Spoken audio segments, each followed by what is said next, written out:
I'm aware you are painting portraits, but also shooting photographs of, and portraits of people. And you've said you explore the human face as a landscape. How does it work? Well, I am not a very good painter, I think, but I'm trying.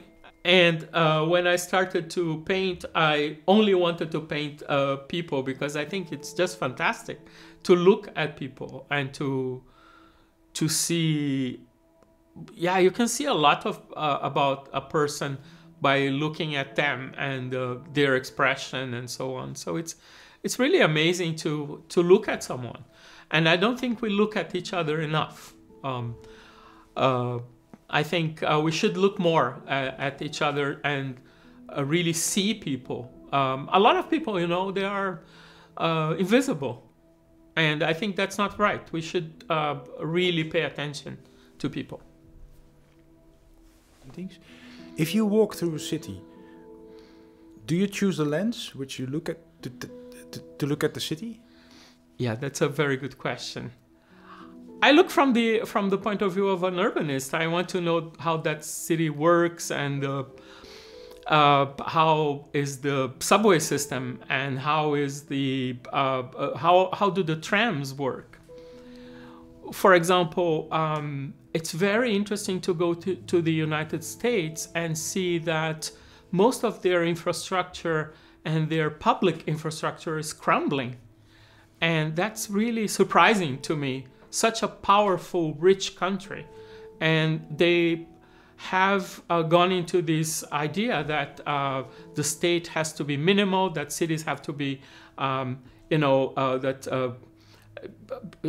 government has to be very small and it can't do things for the public. And then you go to cities in the Netherlands and, the asphalt in the Netherlands is smooth and so well done.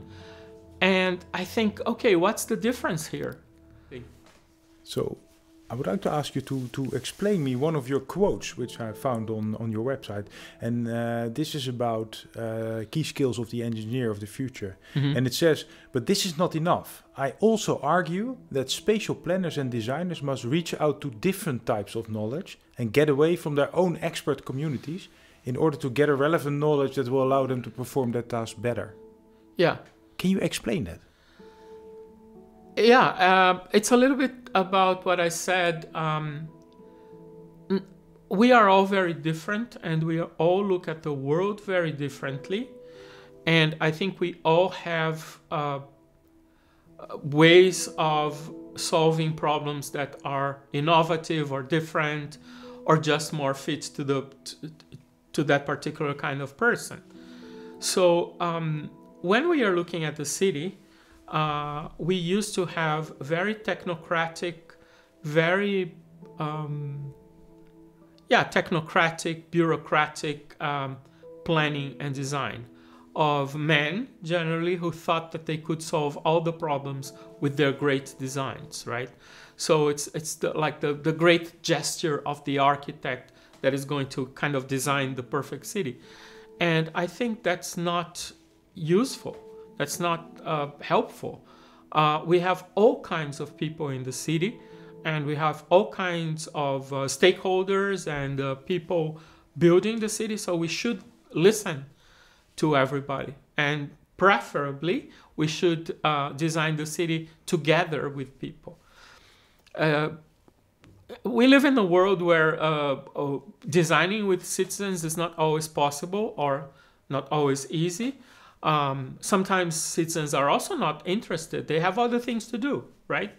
That's why they elect people. But I think as much as we can, we should try to talk to people and understand what people want and people's ideas and try to design our cities with them. Because, as I said, I don't believe in the genius architect giving the solution to everything. So during your education, your school, your university, were there any professors or teachers who made a lasting impact on you? Oh, so many, actually. Not all professors made an impact, but there were quite a few who made a lasting impact. Especially, I had a professor at the university who she made me read these very difficult authors like Foucault and Deleuze and Guattari, and I'm so grateful to her because she didn't take the easy route. She thought, okay, this is difficult, but we have to read it. And I learned a lot. So yeah, I was definitely shaped by my professors. How do you look at failure?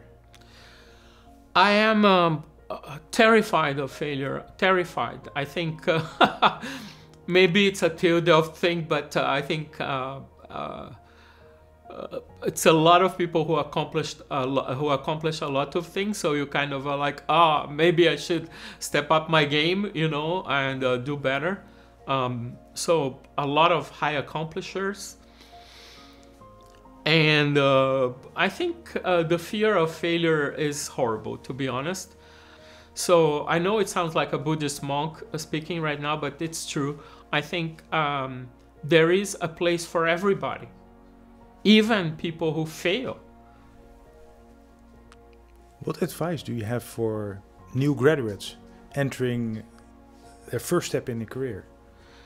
Think about what you can contribute. What can you give to the conversation? Are you a builder? What do you want to build? What do you want to put in the world? Who do you want to collaborate with? Don't think you are a genius. I think it's useless to think I'm a genius and I'm going to solve this problem by myself. Find friends. Find people who are going to work with you. Find partners to do it and have fun doing it. My name is Roberto Rocco. I'm an associate professor of spatial planning and strategy at Bouwkunde, TU Delft.